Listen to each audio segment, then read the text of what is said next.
आणखी दोघांचा दुर्दैवी मृत्यू झालाय।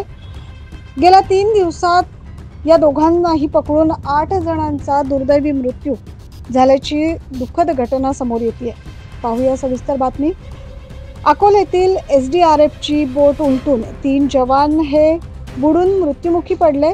ते 3 जण प्रवरा नदीत पोहायला गेलेल्या 3 जणांना वाचवण्यासाठी गेले होते, मात्र बोट पलटी झाल्याने या जवानांचा देखील तिथे बुडून मृत्यू झालाय।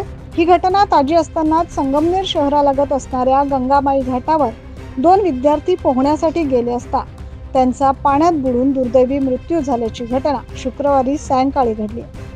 सायंकाळी 5:30 वाजेच्या सुमारास ही दुर्दैवी घटना घडली, ज्यामध्ये आदित्य मोरे आणि श्रीपाद काळे या दोघा तरुणांचा पाण्यात बुडून मृत्यू झालाय।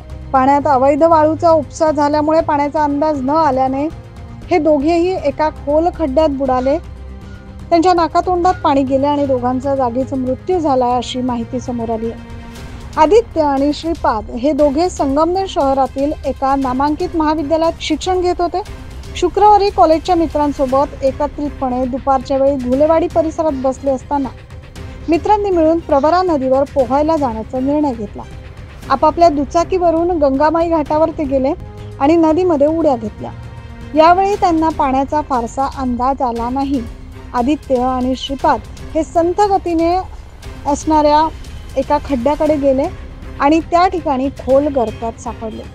जेव्हा त्या दोघांच्या नाकातोंडात पाणी जायला सुरुवात झाली तेव्हा त्यांनी गटांगळ्या खाल्ल्या आणि मदतीसाठी आरडाओरडा केली, मात्र पाण्याचा ठाव न लागल्याने दोघांना पुरेसा श्वास घेता आला आणि त्यांचा दोघांचाही बुडून मृत्यू झाला।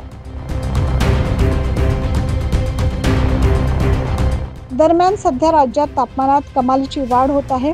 उकाड्यानं जीवाची लाहीलाही होते। त्यातूनच तरुण नदी, तलाव, धरण या ठिकाणी पोहायला जात आहेत आणि पाण्याचा अंदाज न आल्याने किंवा अति आत्मविश्वासाने पोहण्यात त्यांचा दुर्दैवी मृत्यू झाल्याच्या अनेक घटना समोर येत आहेत। या घटनेने संगमनेर तालुक्यात हळहळ व्यक्त केली जाते। Bureau report 9 news Maharashtra.